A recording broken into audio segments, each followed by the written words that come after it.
Let's get ready to rumble. Yes, we're back. It's episode 150 of the Hibs Ramble. It's a gruesome twosome back with you this evening. It's Liam and the most gorgeous, most lovely, one of the best men in the world. It's Shaun again. How are you, my friend?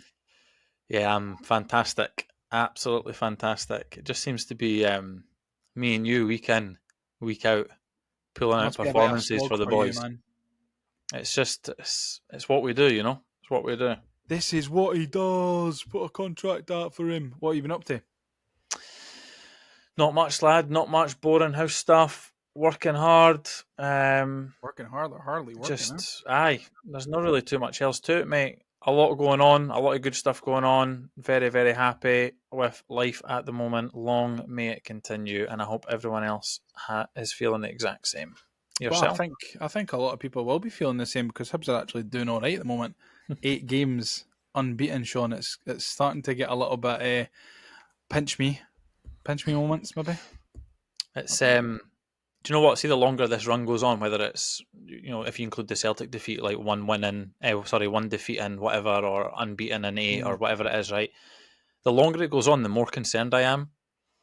And the reason why I say that is because I think I saw the weekend, right, or the weekend before. Aberdeen won, like, I'm pulling these figures out the sky, right? I can't remember them exactly. They won like 30. They won 32 points in their first however many games, and then in the same amount of games since then, they've only won like 4. Yeah. So I'm now just living in fear that might be us. No, because that was us at the start of the season. I know, but the same turning point for us was the same turning point for Aberdeen, so it could happen again. It's when we play them again. It's when we play them at Easter Road that it's going to switch again. Oh no! See, I've just got the fear. I'm kind of growing.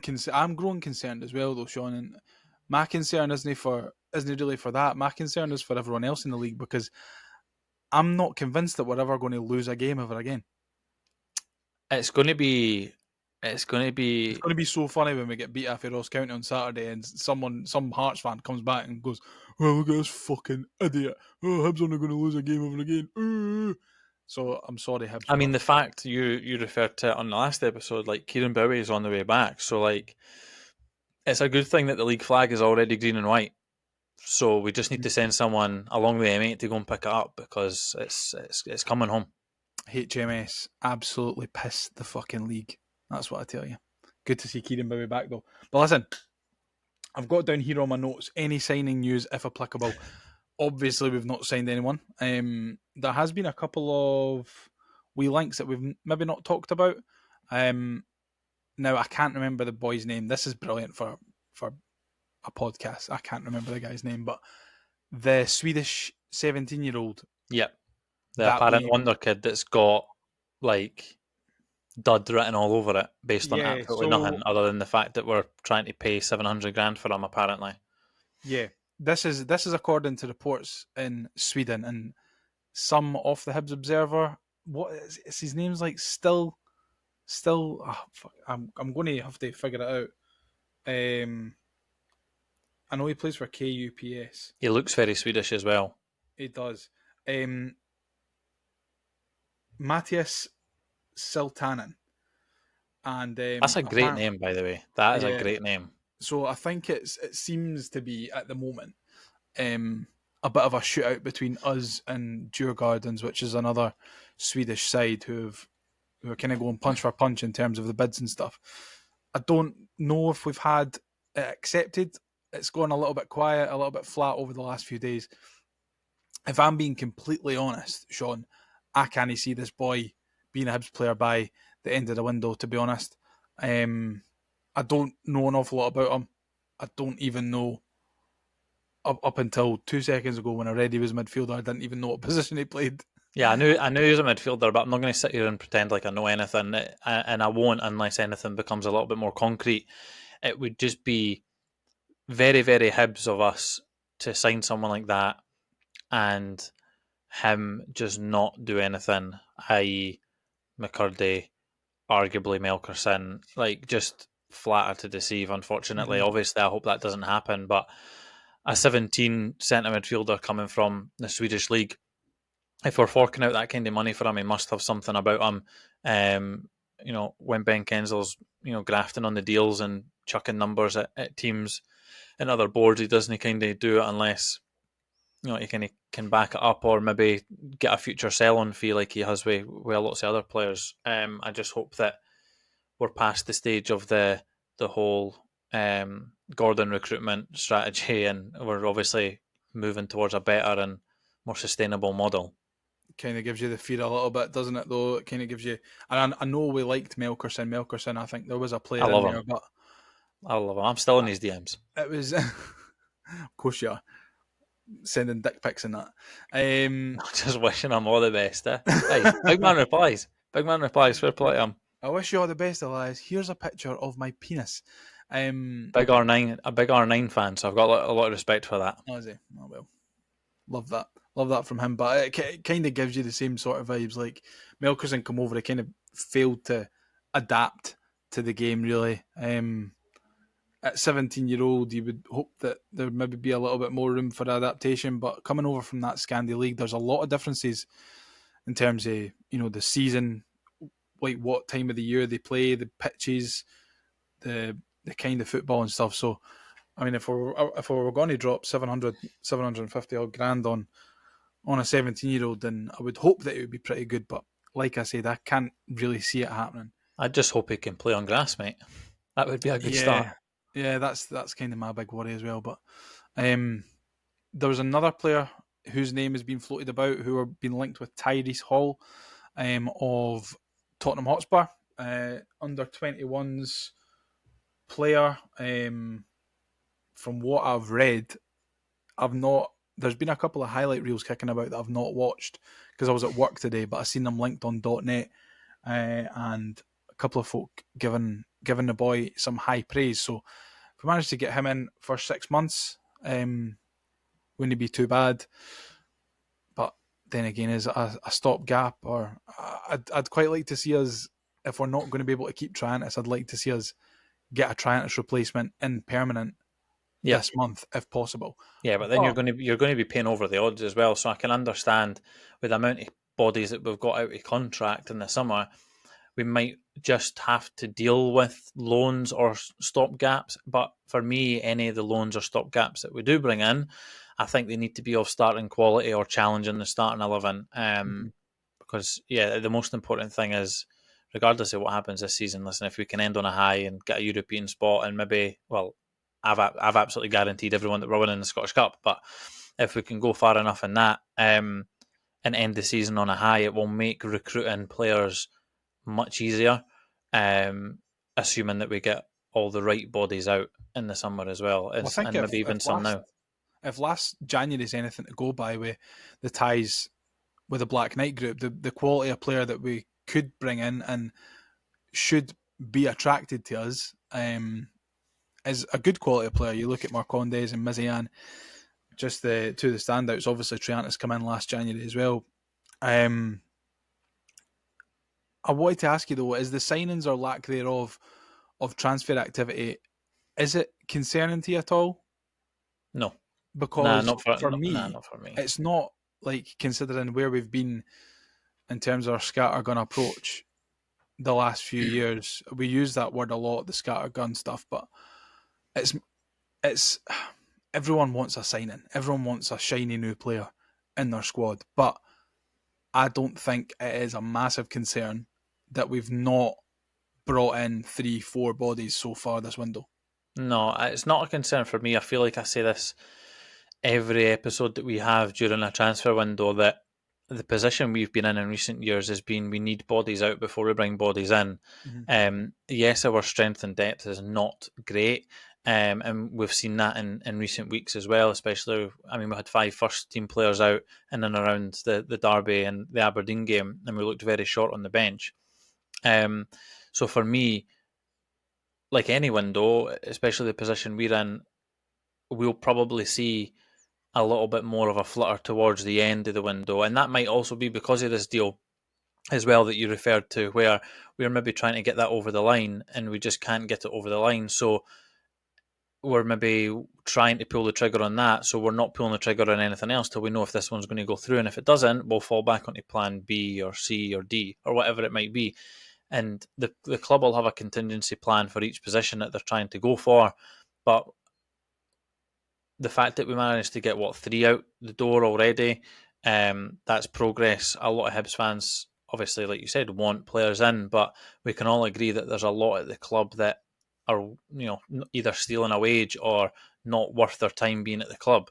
So we need to try and, as Malcolm Mackay said at the beginning of the season, we need to try and get some of these bodies off the books, but some of them just don't want to leave, and understandably so, because of the silly wages that we've given people over the years. This is it, and these are the players that we've been bringing in these windows, and everyone's been going, oh, brilliant, oh, look at this Harry McCurdy boy, fantastic, coming in for Swindon, he scored 20 goals last season, Noah Kenny, oh, the Leeds fans love him, didn't want him to leave. But I think you're absolutely right in what you're saying, it's got to be the right player. And at the moment, I don't think we can afford to be bringing in 5-6 players that might, in 2 years or a year and a half, we're sitting here in the same situation saying we need these guys out the door because 1, they're not playing, 2, when they are playing, they're not making any difference, and 3, they're on a high wage and they're taking it up. That's exactly what you say. It's not what we want. So I suppose it remains to be seen from now until the end of the window. But my prediction will be that another 2 or 3 will leave, and 1, if not 2 max, will come in, and it'll only bring 2. It'll only be 2 that we'll bring in if we can get 3+ out the door. Well, it's not going to be a goalie, that's for sure. And now with Miko back and Bowie back, I can't really see it being a striker, especially with Venti to come back in the summer. And I can't see us terminating any loans, because then we would struggle to either get another loan. I think it really works like that, though, because I think then you'd still need to pay a fee. It depends on what the agreement is at the time as well, and there might not even be a cancellation clause in it. Well, we know that there's not one for Joseph Bursic, because it would have been done by now. You'd hope so. You would have thought. Miko, to be honest, I said that a couple of weeks ago that we should maybe think about sending Miko back to Swansea and bringing Venti back from Zwolle, but I don't really think it works like that. And plus, Venti might be in a position at Zwolle where he's like, oh well, I'm chuffed here. I'm happy here. I want to spend the rest of the season. And Miko might be exactly the same. To be honest, I just can't see any movement. Venti in particular, I can't see in any shape or form why he'd want to come back. Even if we were like flying high, like 3rd or whatever in the league, and maybe even challenging 2nd, I still don't think at any point he would want to come back. He's doing well over there, and it's his home. You know what I mean? That's what I'm saying. He's doing very well, and he wanted to go. If rumours are to be believed, he wanted to go home. He wanted to kind of feel a little bit more comfortable, and yes, and like I said, I hope he smashes it. And I think he is a very good player.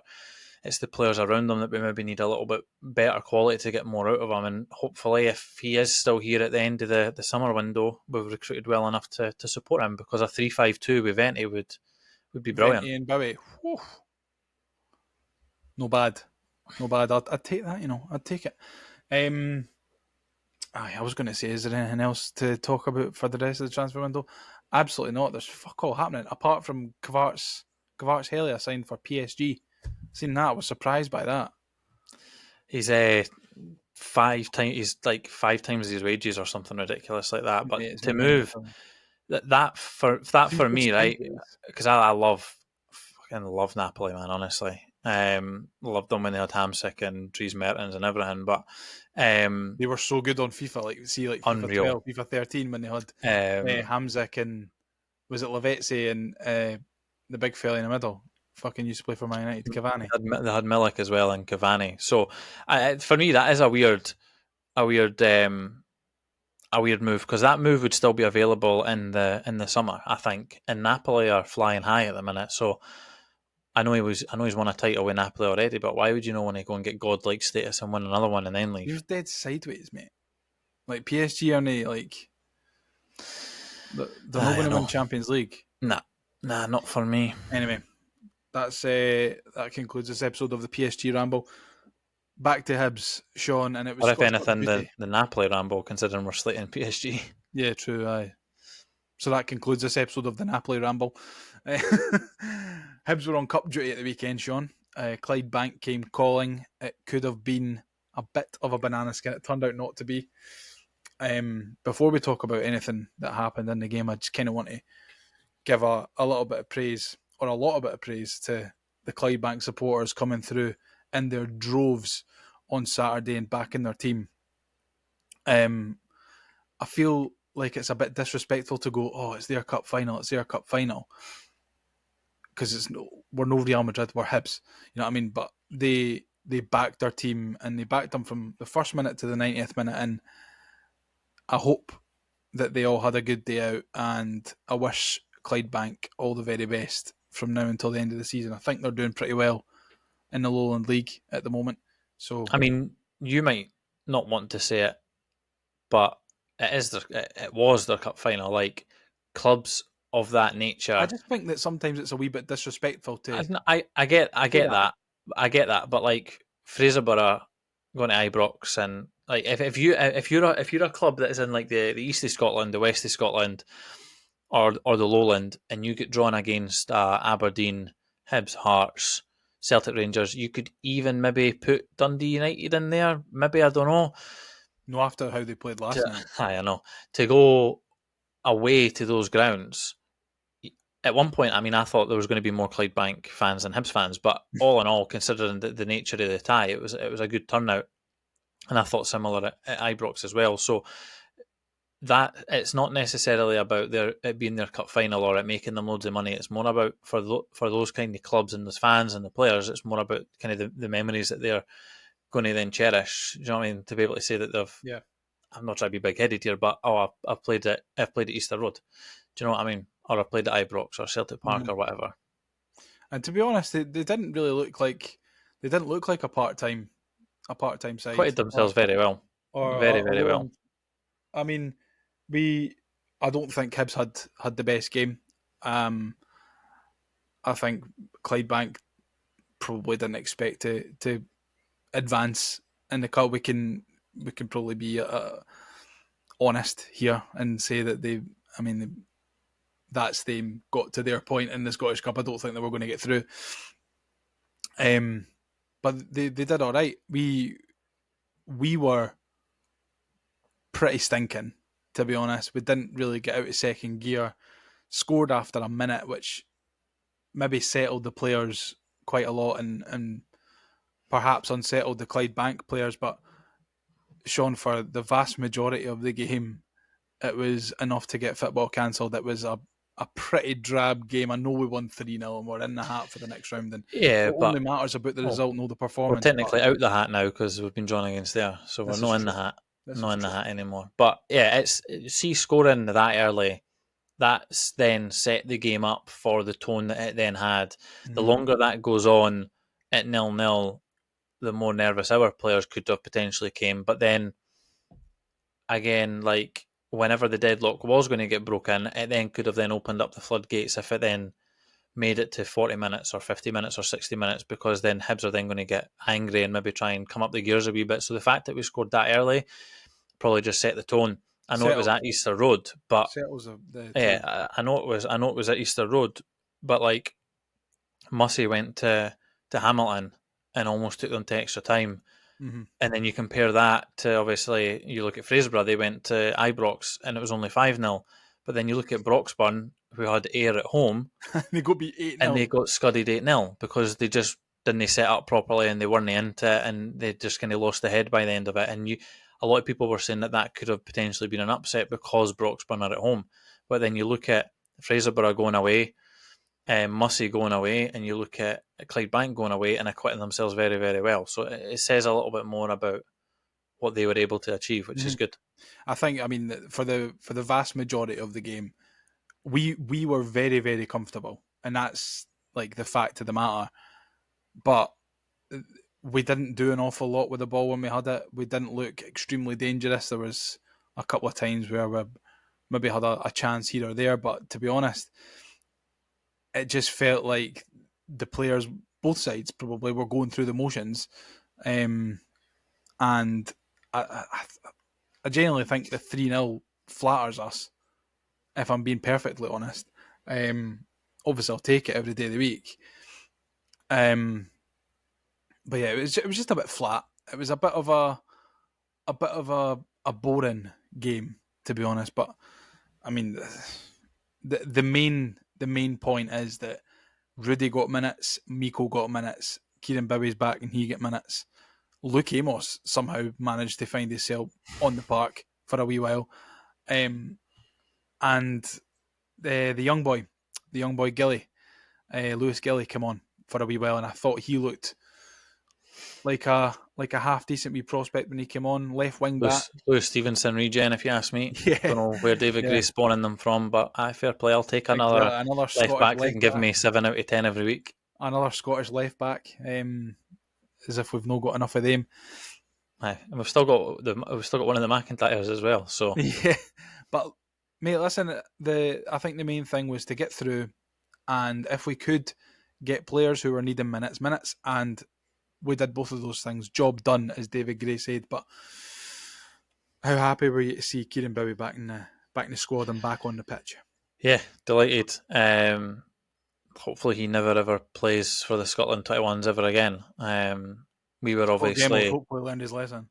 Well, we were obviously at Easter Road the night that he got injured, and you could see the urgency that those around us had after they found out about the injury, and that's obviously what sparked the Dwight Gale one. So, I mean, maybe I should be thanking the Scotland 21s for injuring him, because then we don't get Dwight Gale, and then Dwight Gale doesn't score at Tiny. So, swings and roundabouts. But yeah, hopefully he doesn't play for Scotland 21s. Hopefully he's back, and hopefully he can get his match sharpness back pretty quick, because he looked very, very good when at the time we were very, very bad. Mm-hmm. So if we're in a good position and the players around him are in a good place, then it's only going to do him wonders. And like you've already alluded to, him being in a 3-5-2, I think if he's in a 3-4-3 or a 3-5-2 with Boyle or Ellie or Dwight or Hoylett or whatever, I think he will do very, very well. He did look fairly sharp when he came on, to be honest. I wasn't really expecting him to set the header alight, because one, he's just come back from a really long-term injury, which I think he's actually come back quite a bit ahead of schedule as well. If I'm not mistaken, and I mean I usually am, and I'm normally wrong, but I thought that he wouldn't be back until tail end of February, start of March. I thought the same, but again, I'm no expert. The fact that he's back in the middle of January just kind of shows you how committed that he is to getting himself back fit again. And he came on and he put himself about, didn't have an awful lot of chances, but he looked sharp when he was on the ball, trying to make things happen. The game was won by that time, and I think there wasn't an awful lot of space in behind where Kieran Bowie likes to be. So perhaps just wasn't the right game for him to really flex his muscles. But the important thing is that he got on the park and he's getting these minutes. I was hoping that when he came on, the tired legs of Clydebank might have allowed him to get that space more than anything else, and David Gray probably thought maybe the same. Yeah, I mean, I think that it's a reasonable judgment, but at the end of the day, the most important thing is that he came off uninjured, and he'll be back in the squad again for Saturday's trip up to Ross County. But again, minutes for Miko,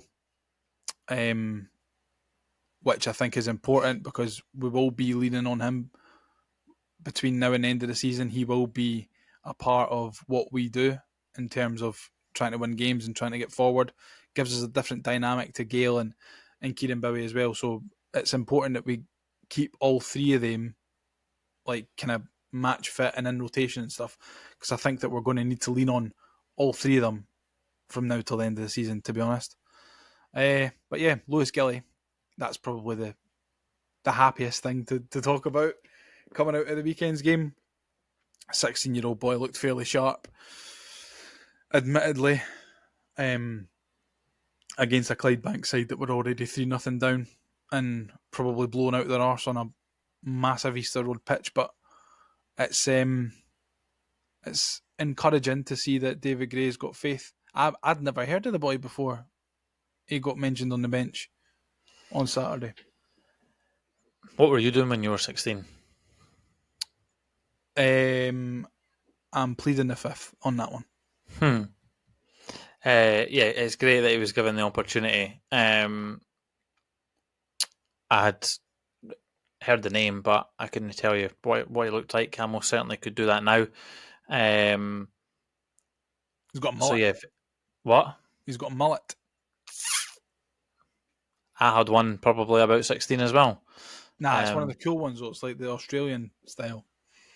Don't know if I'd class that as one of the cool ones, to be fair, but each to their own.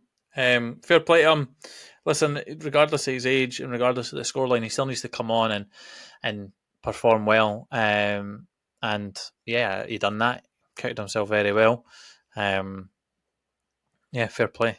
I was actually just Googling what big news events happened in 2009, which was the year I turned 16. Was that when you were 16? When did I turn 16? Barack Obama was became the president in 2009. And fun fact, you know, when the American president goes through the whole like ceremony and stuff like that, right? I was watching that happen to Barack Obama, and that was the first time I ever shaved. That's a fun fact. You shaved your balls? Oh, you were watching Barack Obama's inauguration? No, it was my mustache that I shaved for the first time when I was 16. Oh well. I've not grown much since. No, you haven't, have you? Was that the last time you shaved or not? Aye, probably. What was I doing when I was 16? When was I 16, Shaun? So if you were 16 in 2009, I would have been 16 in... Well, what year were you born, Liam? I was born in 97. Yeah. So add 16 onto that. We got beat by Celtic in a cup final that year. Yeah, 2013. Avicii Levels had come out the year before. Yeah, let's not talk about that. I know, it's a good song though, isn't it? That's a toe tapper. I can't listen to it anymore. Nah, neither can I. I loved it when it first came out as well, and then it got ruined for me. I can't really remember an awful lot that I was doing when I was 16, to be honest. I was in school. I'm just doing my hires. Probably. I was in fifth year, I think. Yeah. Nah, you can't have been in fifth year because I would have been in like fifth year. I left high school in 2010, and I left in sixth year. Oh, I was going to say. Came up and saying it. I was like, you can't have been in fifth year because I was about in fifth year when I was 16, but I'm forgetting that you were 16. 4 years before you. Michael Jackson died in 2009. There you go. Mate, a lot of good things happened in 2009, by the way. There were like a lot of good music came out in 2009. Like Down by Jay Shaun. Remember that song? Yes. Do you want to give us a rendition? Down. I think that's a song dedicated to Hearts this season, to be honest. A lot of good things. Tayo Cruz was pretty big in 2009, wasn't he? Poker Face came out. Oh, good tune. TikTok. That's a massive tune as well. The song, not the app. I Got a Feeling by Black Eyed Peas. Fireflies. Tune. Fireflies came out. That was a banger. Leave your eyes with 10 million fireflies lit up the world as I fell asleep. You're not going to give us a rendition of anything, Shaun? Absolutely not. I'm regretting bringing it up, so let's move on. Come on, it's a Ramblers. You give the Ramblers a wee present. Come on. I've never been in a band. You have, so you can... Yeah, I actually have been in a band. A very unsuccessful band. And I've switched from an unsuccessful band to an unsuccessful podcast. So I'm ticking off the list as we go. Last thing on the Clydebank game, very, very good to see Miko. Fuck, I keep thinking about I keep mixing them up, Miko and Rudy. Good to have. Unsurprisingly, Rudy was exactly what I would have expected him to have done at the weekend. Him and his wee blonde highlights that he's got running the show. He looks like he's in 2009. fully. I had that haircut at one point as well. The wee tips. Frosted tips. Yeah, very very well played to him. He needed to maybe just set Easter Road alight a wee bit. Obviously, David Gray speaks very very highly of him, and rightly so. So to give him more See, minutes was for good. what it's worth, right? I thought Rudy Molotnikov was the best player in the park. I don't think anyone could really disagree with that. And it was very clear very early on that he was going to have a good game, and I think that I've not been this excited for a player that's come through the academy in a very very long time. I think the last time that I was anywhere near as excited about a player that we'd seen move through the gears, and it doesn't even really count, is Jason Cummins. I think Rudy Porteous Molotnikov. for me. I suppose so.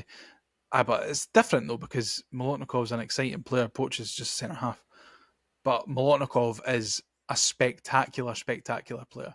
I don't think people are liked the talking fact about that him he was deployed off that left as well, rather than like just through the left wing middle. back. He started, and he was excellent. Yeah, which I thought, oh, right, okay, are we just maybe not taking a risk with it being Clydebank, but is he going to have the legs? Is he going to have the pace to be able to do that? And I just kind of thought, should we maybe have just put him through the middle and let him kind of like run the show? But fair play to him. I think the good thing about this system that we're using is the fact that we've got those three centre halves, and most of the time, I mean, at the moment anyway, one of them is usually a fullback, so they can spread, and the fullback centre half, which is usually Lewis Miller or Jordan Abita, can kind of cover that area. That if the left wing back, like Rudy was on Saturday, isn't as comfortable with the Yeah, defensive part. you're just rotating in the form of a U. Exactly, and if You're he's just kind of not as up and down, comfortable so with the depending on defensive where the part of the ball game, is. you've got the cover with those three centre halves that one can come over and two are going to stay in the middle, in the middle of the park. So I think it's probably the best system that we can be playing at the moment to get the most out of the players that we've got. And I thought Rudy was fantastic in that left wing back position. I'm not too sure if we'll see him there very often between now and the end of the season, just because of, obviously we'll want to have Nicky Cadden there, we'll want to have Jordan Abita there when Nicky Cadden can't play there. But it's good to know that if need be, he can fill in there and he can do a job, because genuinely I thought he was fantastic. But Shaun, before we move on and do a cheeky wee quiz, do you want to answer the listener questions? Let's go. Now it's time to answer the Hibs Ramble listener questions. Green Thai curry. And it was delish. Well, that I don't even need to ask this first question then, because John McIntosh just asks what's for dinner, and he spelt dinner with 2 R's. 3 R's. 3 R's. Dinner. See on a tier list of dinners, where would you rank a green Thai chicken curry? I love a green Thai curry, to be honest. My mum used to make a really good green Thai curry, and then she hasn't made it in about 10 years. I don't know why, but I do like a green Thai curry. I'm not a massive fan of it being like super, super spicy though. So it kind of needs to be a wee bit dialed back. But I do like a green Thai curry. And a tier list though. If I gave you a goat elite, a 1, 2, 3, where does it sit on that? Probably sits in tier list 1. Tier 1. Middle of the road. I don't think for me it's not elite. It's not definitely not goat. But I like it. Where does it sit for you? I probably would put 3, to be fair. Oh, talking about green Thai curry. I know this isn't Thai, but it's made me think of this. I'm like halfway through the first season of Alice in Borderlands. That's goated. That is goated, that show. It's been really, really good. I've really enjoyed it. Outstanding. If you've not watched it, Ramblers, it's on Netflix. Go and start it. It's really good. It's kind of Squid Gamey, but kind of not. It's kind of Squid Gamey in terms of like the like it's games where people die. But it's good. Yeah, it's elite. It's absolutely elite. I've One been of my really favourite enjoying shows. it, Sean, and I appreciate you. I bet you didn't think that I was going to watch it as well. Not considering the slander that you normally send my way. Yeah. And then message me privately being like, "Oh, Sean, love you. I'll watch it, Sean. I promise." I know, Um, I've enjoyed it. I have yeah. enjoyed it. It's a really, really Came good what show. it was that put me onto it though. Like when I watched the second season of Squid Game, I was like, I'm I bet glad you've there's dropped so the much. S at the end of that as well, by the way. What?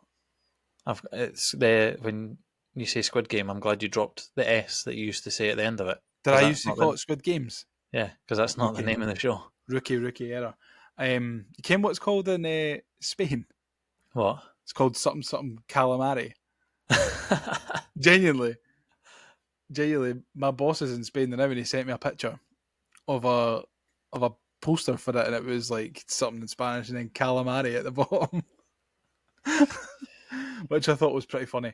It's much, much better than Squid Game IMO. Well, I mean, I like Squid Game as well, but it was the fact I was like, I bet you there's so much stuff that I'm missing out on that I would never have heard of, and then you said that, and there's another one like 8. It's called 8 or something. It's on Netflix as well. Japanese, I think. Doesn't ring any bells. I'll have to check it. There's so many elite shows. I'll send you a picture of it because I'm going to watch Alice in Borderland after we finished recording. So I'll send you a picture of the one that I'm talking about, and you'll maybe have seen it. I don't know. Aye, probably. John, I'm going to answer your question now. I'm going full Gary Tank Commander tonight, and I'm having cheesy pasta. That's elite, if not goated. That's elite. Aye. Because I could have had pasta and a cheese sauce, but I just walked out. Gary Tank Commander, man. He is a goat. He is. Some He point. actually is. Next up, Colin McLennan says, a great result and good to see Rudy and Kieran back. And now he says, I propose we have post-match celebrations at our hosts' houses after each round, starting at Liam's and finishing after our cup win at Shaun's, as his buffet will be amazing. I like that. It won't happen. No, I mean, not because we won't win the Scottish Cup, because we absolutely will. But just Colin's not invited. It'll just be the boys. So Colin is invited then. Hey! Look at he'll be buzzing, man. Get a wee bit of green tie curry in the boy. What a guy. Next up, Big Bread Bin says, has Malky Mackay gone into a coma? Is someone going to remind the bloke that the transfer window is open? And then in brackets says, I'm not throwing the toys out the pram. I'm purely just saying this because I'm a bit bored. On another note, delighted for Rudy to score and get man of the match after returning. I think that kind of just says what we were talking about at the start. That reply could have just been our whole episode. Yeah. We could have just went, oh, welcome back to Hibs Ramble, read that out and went, thanks very much, see you later. Like, that could have just been the whole episode. It's true. I mean, obviously there is a bit of a lack thereof of transfer activity at the moment, but yeah, like we just want something shiny and something new. Is that all to ask? Is that too much to ask for? Just give us something. Even a rumour. Like a rumour. Oh, the boy, there's another boy. Is it the Macedonian guy? Atsanov? There's another one that's gone flat as well. I don't know what's happening. We'll take Triantis on a perm. Give them Ruben McAllister. They're after Ruben McAllister. We'll do a swap deal. We'll take Triantis. And finally, just to wrap us up before we go into our quiz, James Kinneborough says, are the pies in the East Stand actually better than the famous 5, or did I just get lucky? Now, I don't sit in the East Stand, nor did I have a pie. The pies in the East Stand are absolutely dreadful, and in all my years of sitting in the East Stand, I could probably count on one, maybe just 2 hands, the amount of decent pies I've had in the East Stand. They are not great at all. The last pie that you had in the famous 5 stand was pretty good. Correct, yeah. Was that the Dortmund game or the Nantes game? No, I was standing next to Nantes and Craig. Correct.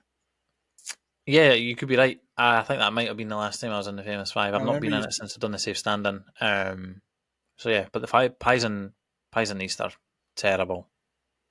Yeah, I mean the pies in the wet stand aren't great either. The catering in general is of a very, very low standard. It always has been though.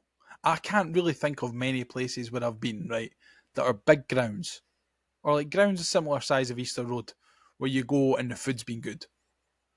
The food is Because it's always good at mass your lower produced. league clubs. Yeah, because they don't need. They can put a wee bit extra love, a wee bit extra care into each dish, Yeah. which is why I'm looking forward to Ayr United. Speaking of like lower clubs, with good scran, I had 2 fantastic pies at Tynecastle. Is it the Kebab kebab pies. ones? Kebab ones, aye, they were very good. Ken So the yeah, kebab. traditionally lower clubs of a less elite standard have better scran. Lawrence Shanklin likes the pies as well. Big fat fuck. Spat them out. Spat them out after he caught it. The kebab pie at St Mirren's pretty good as well. Also, Yeah. I thought Ken how at St Mirren, like the kiosk, it says Pie Sports. I just always thought that was a joke, but it turns out Pie Sports is a company, and they sell their Fantastic pies in brandage. Lidl's and Aldi's. Because Ah, I got the didn't know that. same kebab pie in Lidl's because I was like, oh my god, it's the St Mirren pies. Oh, I did not know Here. that you could get the kebab pie in Well, I've only seen it a Lidl's. couple of times though. I don't think it's a reoccurring thing. Regular.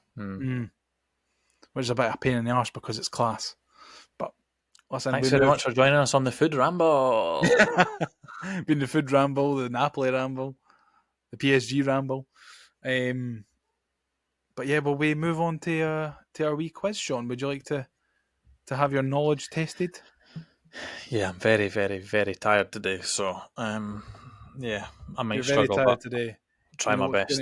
You know what's going to make you feel even better? What? Attention all ramblers. Preview.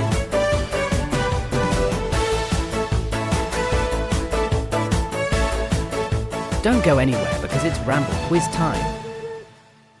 Don't go The anywhere. word It's Ramble hadn't quiz even time. came. The word hadn't even came out my mouth yet, and I'd already regretted saying it. Don't know why I asked. This week we have got a guess the player by the career path. We are rehashing old ideas to keep it fresh. I didn't want to do a Hibs and Ross County quiz because I feel like researching that would make me really upset and depressed. We not even talked about fucking Ross County, to be honest. I've completely missed that bit out of the pod. Maybe talk about it after the quiz. But we've got a guess the player by the career path. Now, I explained the rules to Shaun off air, but the rules are, so this player that I'm about to give Shaun, he's played for 1, 2, 3, 4, 5. He's played for 6 clubs. Now, if Shaun gets the right player after I say the first club that he's been at, he gets 6 points. The second club he's been at, he gets 5 points. Third club, 4 points, so on and so forth. So the more clubs you need to hear where he's played at, the less points you get. The sooner you get the player, the more points you get, and so on and so forth, etc., etc., etc. Are you ready for your first player, Shaun? No. Great.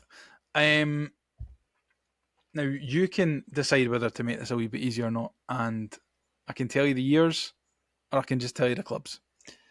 I'll I'll give you the choice. I can tell you the years that they were at the clubs, or I can tell you, according to Wikipedia, the amount of appearances and the amount of goals that they scored. Nah, I'd rather the years. Would you rather the years? I'd rather the years. So if you give me if you go the years, then I'll do that instead. Okay. First player. For 6 points. He started his career in 2011 and stayed until 2013 at Grenoble. Okay. Next club. 2013 to 2015, he played for Istres. Istres. Nah, fuck those. Move on. Next club. 2013 to 2014, he played for Hibs on loan. Yeah, I was about to say, is this a loan? Right, okay. Next club? Was the previous club before Hibs a loan? No. Hibs is the only club he's ever been on loan to. Shock. Right, okay. Because we don't do permanent deals. Especially not around the I'll give you an extra clue for the Hibs one. 14-15, yeah? 2013, 2014, he played 13 league games and didn't score a league goal. 13-14 he was at Hibs. Yep. So the year we went down. Yep. Okay, next club. The next club was 2015 to 2016, and it was Petrolul Ploiesti. Fuck's sake, Leon. Could you not have at least started off with a nice one? Right, next. The next club was 2016 to 2018, and it was Lens. Fucking hell, that is a jump. I don't know how we got there.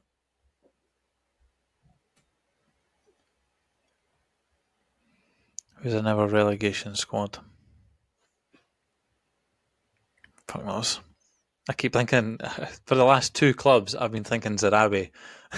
But it's obviously not. Because he wasn't that era. That year. Next. So this is his final club. So this will get you 1 point. At this point, I don't want any points because I feel like I know none of the clubs other than Hibs and Lens. Since 2018, he's been at Caravan, and he is currently their captain. Oh, I feel like I do know a former Hibs player that went to Caravan. Mhm. Oh, You're so close, by the way, with Zarabi. No in terms of, like, who it is, but, like, in terms of, like, starts with Z. I got that, but other than Zamama and Zarabi, I can't think of any other Hibs players. And Zan Bernardi. Oh, you're just missing one. Do you want me to put you out your misery? Aye, go for it. Give me Neil Poir to kick me off. Aye, which is great. Zubir will Yes. tear you apart Yeah. again. Yeah. Okay. Incredible. Okay. Brilliant start, Shaun. Never getting that, by the way. Right, next Never. up. I hope there's easier ones. So that gives you a grand total of 0 for 6. Yep. The next player, you can get a maximum of 9 points for this player. So for 9 points, from 2004 to 2006. See before you clearly research these, Mm-hmm. how many of these players do you think you could have comfortably got? I could have got that one after the Caravan. Right, okay. One. I would be able to get this one pretty quickly. Right, okay. No pressure then. 2004 to 2006, he played for Paris Saint-Germain. 2004 to 2006. Bamba. Correct. 9 points. Bash! Told you you'd be able to get that one pretty easily. I know my man. My man. The one of 2 players that we've ever had that's played for PSG. So, I mean, it's going to be one or the other. Was it Dunfermline? It was Dunfermline after PSG, wasn't it? It was PSG, then Dunfermline, then Hibs. Yeah. Leicester, Trabzonspor, Palermo, Leeds, Cardiff. What a human being, man. Met him so many times. Rest in peace. Such a nice guy. 46 appearances for the Ivory Coast as well. Incredible. I think he was very underrated. Huge. Next up, I'd be surprised if you get this. No, actually, I won't be surprised. Okay. But what I think. At what point would you have got the Bamba one? Just out of curiosity. I think I would have got it at Dunfermline. Right. Next up, you can get a total of 11 points for this. Oh, come on, the fuck, Liam. Right, okay. So from 2004 to 2006, he played for Arsenal. That's where he started. 04, 06. 04 to 06. Graham Stack. Nope. Then from 2006 to 2009, he played for Falkirk. Stokes. Nope. Oh. Then from 2009 to 2010, he played for Hibs. Falkirk. Arsenal. Oh, I should know this. This is. I knew that you were going to say Stokes. I knew it. Go and give me those years again. 04, 06 Arsenal. 04 to 06 Arsenal. Yeah. 06 to 09 Falkirk. Loan? Nope. Okay. 09-10 Hibs. 0910. 0910. This is just turning This is into for number 90. ASMR. 09010. 09010. Do you want his squad number that he had at Hibs? I'll give you his squad number, or I'll give you the appearances and goals that he had at Hibs. 09010. 09010. Going to have to push you here. Yeah, I know. What was the Falkirk years? 2006 to 2009. 3 years Made at Falkirk. 107 appearances for Falkirk. Do you know what? Before you give me the Hibs number, give me the club after Hibs. Club after Hibs was Greenock Morton. But he only made one appearance, so I'm not really counting it. And then in the same season, or the same year, he signed for St Mirren. Is he Irish? No, it's not going to be. No, it's not going to be what I think it is. Is he Irish? I'm not. You can guess. Right, give me the squad number. 8. Why am I just thinking of Paddy Craig?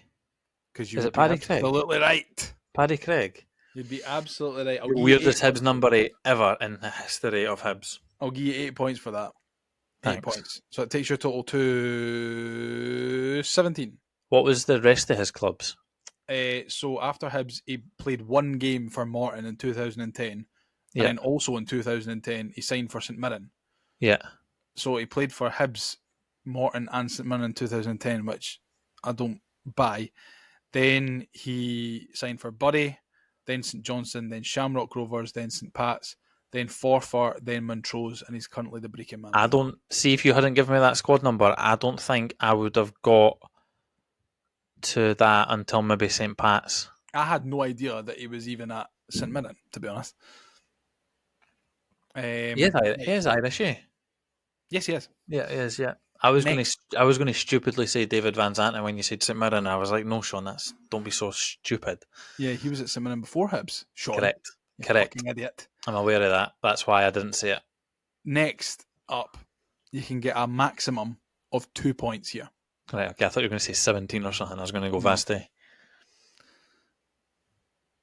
Now, I'm not going to give you the years, but he started his career at Hibs.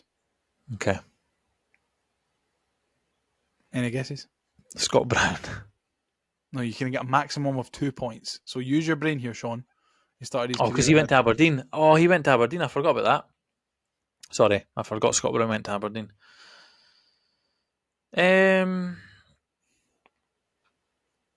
I'll go Lewis Stevenson. Correct. 2 points. Because I knew if I'd have given you 2005 to 2024, it would have been so easy. I was going to go Paul Hanlon, but I remember he had a loan. So that takes your total to 19. So you can get a maximum here of 3 points. Okay. This is your final player. So it can take your total to 22 out of 31. Playing Which football I think is fair enough. the Jambo's way. So, started his career in 2020, and until 2022, he was at Benfica.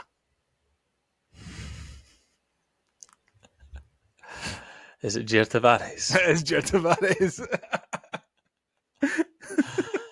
Running down the wing. Make the Hibs sing. Well done, mate. 22 points out of 31. I think the Yeah. only one that you didn't really do that well on was Zubir. Yep. But to Played be that honest, quiz the Jambo's way. I don't think I would have got Zubir until Caravan anyway. I had no idea that he'd even played for Lens. That's a massive Huge. jump in his career. Huge. But no, well done, mate. Well done. Will we talk a little bit about Ross County before we wrap up? Nah. Right, okay. Ross County on Saturday. Notoriously difficult place for us to go and come back with a result. Yep. Shaun, it starts to feel like every game now, it feels like a must win, because if we don't win and the teams around us win, we're just going to slip away because it is that tight. So do you feel like that pressure is on as well? Yeah, I've been saying it for weeks. Like, I'm still not really looking above us. I'm just kind of taking one game at a time and just kind of see where we land. There's only 4 points between us and Ross County, and they're in 10th. And there's only 5 points between us and Hearts, and they're in 11th. So, but with the same token, we're only 6 points away from 4th. So it is a very, very tight spot between third and 11th. You are right in what you're saying regarding being a tough place to go. I know they beat us 2 visits ago, but prior to that we'd been doing okay, i.e. 3 draws. We've had 3 draws and a defeat in 4 visits there, which still isn't great, but it is still a tough place to go. I think a lot of teams struggle going up there, though. I mean, Yeah, even and like they Celtic are and Rangers. better at home at the minute, or have been recently. So it will be tough.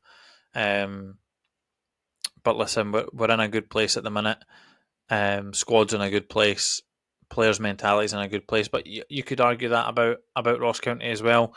I know they're coming off the back of 2 defeats, a very, very tough one to Livy, which, in fairness, Livy probably should have put them to bed in 90 minutes. And then a Celtic pumping, which wasn't really a pumping until the last 10 minutes. I don't really think it counts as a pumping, because he scored 2 goals in stoppage time. Aye, that's From what I'm what saying, I was until like the listening last to 10 minutes. on the radio, it sounded like Ross County were making a real good go of it, and not just kind of sitting back and trying to get a point. That we're trying to get at Celtic. But at the end of the day, Celtic's quality usually shines through, and they usually end up getting a job done. But I The thing think is, it's going like, to be a tough game. in recent weeks, they've been better away, but all in all, this kind of season they have done okay at home. Obviously, they came back for 2-0 down against Hearts very late on to get a 2-2 draw, which was absolutely hilarious. But Hearts were leading 2-0 at that point, so if they had actually seen the game out, the only recent victories that Ross County have been away from home, which they went for, was it like 14 months without a win away from home, and then managed to pick up 3 in a month. So the fact that they've then lost at home to lower league opposition in Livingston, who haven't really been that great recently, we probably need to try and take advantage of where they might be mentally at the minute. Wounded, yeah. But I mean, on the same other side of the coin, then Don Kerry will be looking for a reaction from them to put the wrongs right of the weekend. And I mean, I think at the moment, like you said, because it's so tight and they're only 4 points away from us, they'll see it as a massive opportunity to get themselves climbing towards the top 6, and hopefully for a Ross County perspective, I mean, not hopefully for me, because I hope we fuck them, but hopefully from their point of view, they can get those 3 points and get themselves a little bit further away from the bottom of the table. But like you say, it's going to be a difficult test. They're a tough outfit to try and break down at the best of times, even at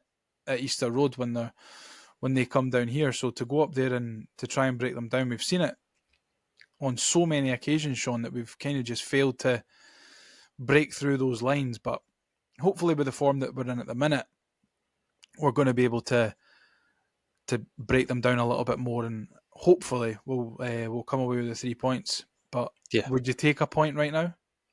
No.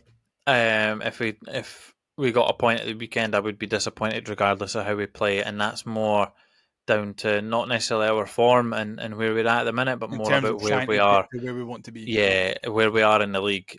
Because if you look at like the league at the minute, and obviously I've already mentioned how tight it is, and then if you look at the other fixtures this weekend, i.e. Motherwell could go further ahead because they're playing St Johnstone away, and you've got Hearts and Killie.